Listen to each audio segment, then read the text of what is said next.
Hey, it's Josh. And Aaron, We would like your help to grow our channel. if we can grow to 8,000 subscriptions, We're going to give you this Indominus box.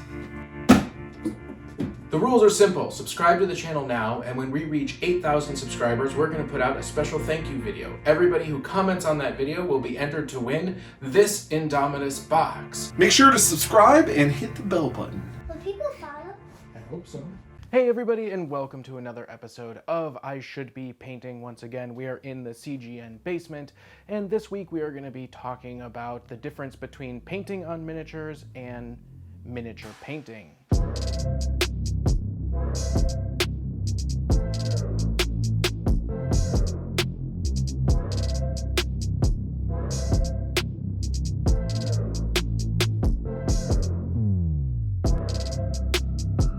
As I'm sure you're also aware, we are running a giveaway. It's the Indominus box giveaway. We have gotten over 100 subscribers in the first week alone, and we are so close to our 8,000 subscriber goal. So if you are not subscribed, go ahead and subscribe now. According to our Google Analytics, 75% of people who watch our channel are not subscribed. So help us reach that 8,000 subscriber mark and earn a chance to win the Indominus box set. So today we are going to be talking about the difference between painting miniatures and painting on miniatures. Now, why is that important? What does that mean? Aaron, have you lost your mind?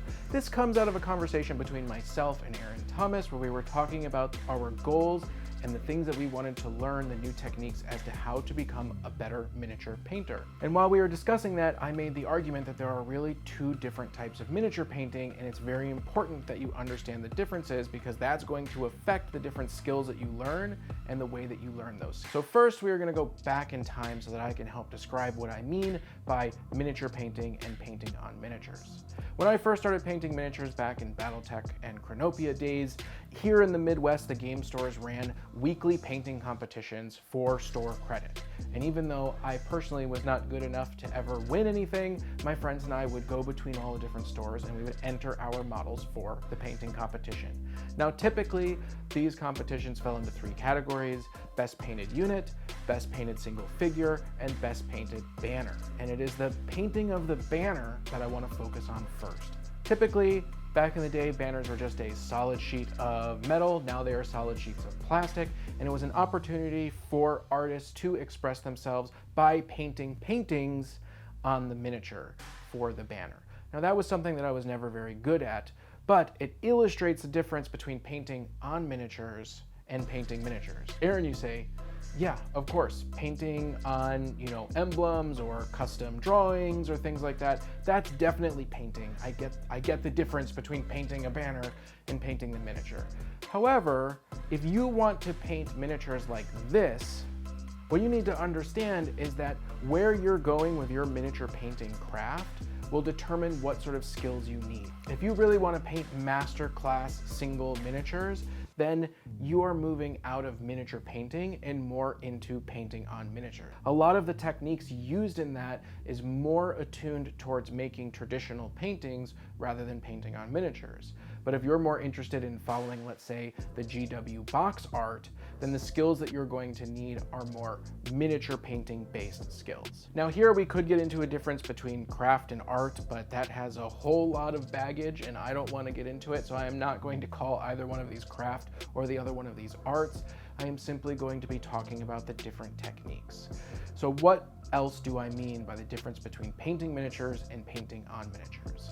Well, a lot of the techniques for painting miniatures have to do with utilizing different techniques, brushes, and skills for highlighting the physical structure of the miniature.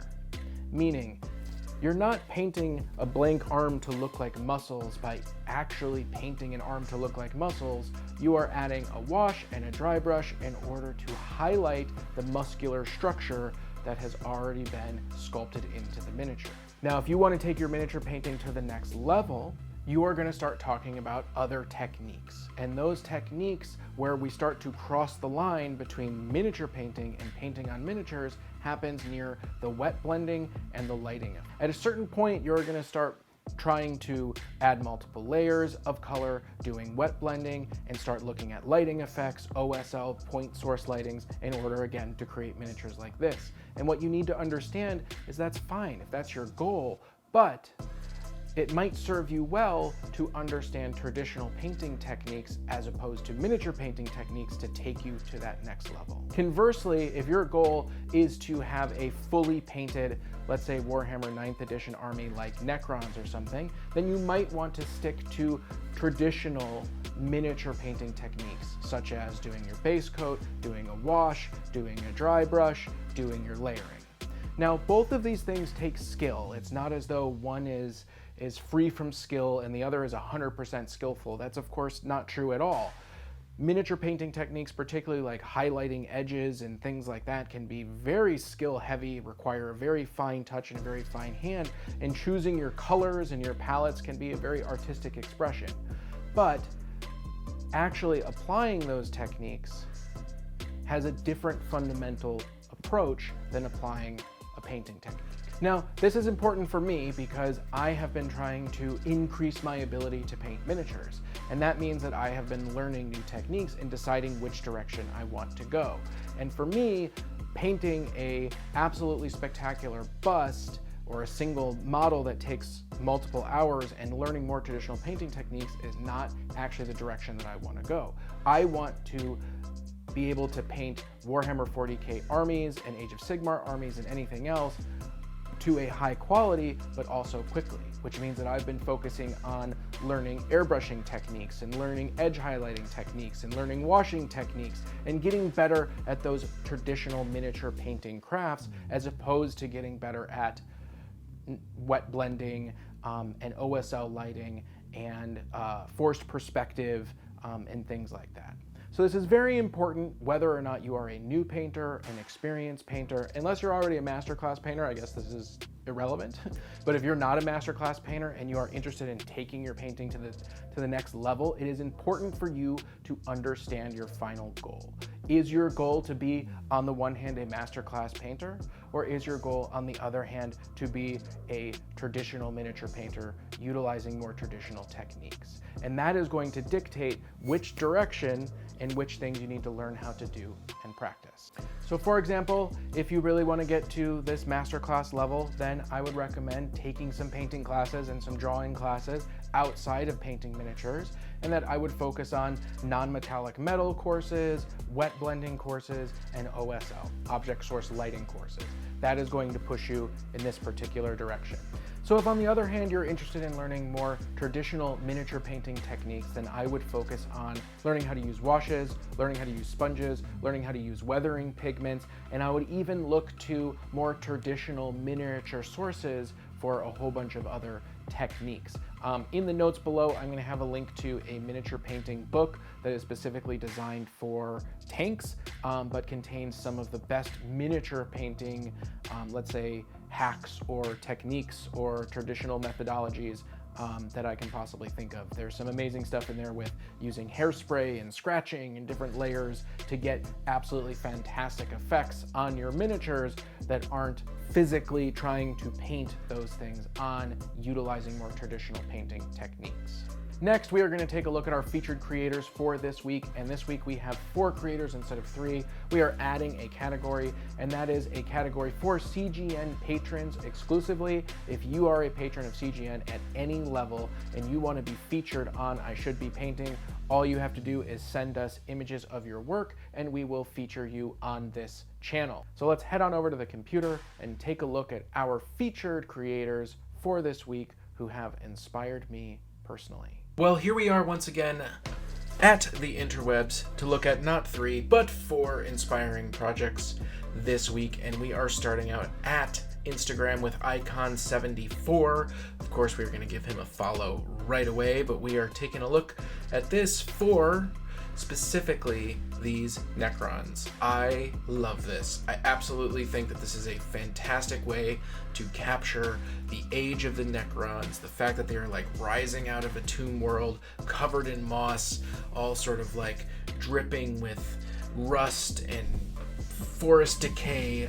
The use of the terrain up onto the model is one of the best that I have ever seen, and I think that if I was going to make my Necron army, this is exactly what I would love to do. So this is just an absolutely beautiful army, beautiful execution. The bases and the painting, I mean the details on it, just everything here works so well together. And it really conveys that feeling of age and decay and the rising of an empire from literally beneath your feet. So everybody should check out Eyecon74 on Instagram. Next, we are going over to YouTube, and we're going to be featuring a channel called The DM's Craft with DM Scotty. Now, DM Scotty and I first met out Valhalla last year, and he is an amazing dungeon master, I will say that for sure. And he also joined us on last week's live paint and chat, hobby and talk, whatever you want to call it, and he was a great guest to have. But I challenged him to a garbage monster making competition, that is making some sort of Dungeons and Dragons or role-playing style miniature out of garbage that has to be a monster. And so we have been working on that, and that video will be coming out soon, and I'm looking forward to it very much. Next, we are going over to Paladin Woodworking Maine. We're gonna follow, and yes, look, there's some beautiful stuff on his Instagram featuring this particular table, but this table is 1,000 times cooler than you could possibly imagine, and I'm gonna show you why right now.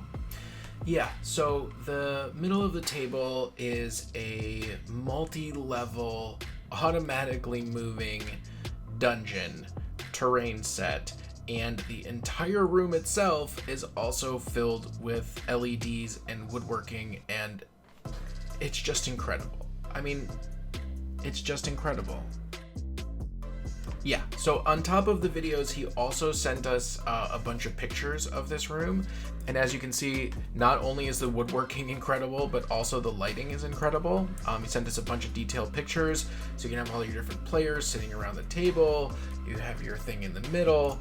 Obviously, that middle part, you know, changes and physically moves, but also you have these really cool LED lighting effects that are built into the entire design. And you have these perfect little dice trays, and each side has its own theme. I mean, it gets better and better and better. We have this fancy little gear works for it, and then this, and then the entire room can be lit with the LEDs. And of course you can change the color. Like, why wouldn't you be able to change the color? I don't know what to say. Like, this is a room that I want to play games in. Next up, we're going to be featuring one of our patrons who has sent us an army. Now, I have personally played against this army, and I have seen this army in person, at least the non-9th edition stuff, and that is our patron Rockstar Sanguinius with his Waifu Space Marines. And this is not only a very well painted army, but it is also just an extremely fun and funny army to play, and he plays them really well. He's a good miniature painter, he's got a good sense of humor, and he plays his army really well. Altogether, that sounds great. Thank you so much, Rockstar Sanguinius, for being one of our patrons. If you would like to become one of our patrons, remember you can do so by following the link below to get to our Patreon. Also, remember to like and subscribe, hit that bell button so you never miss an update. And as always, we will see you on the table.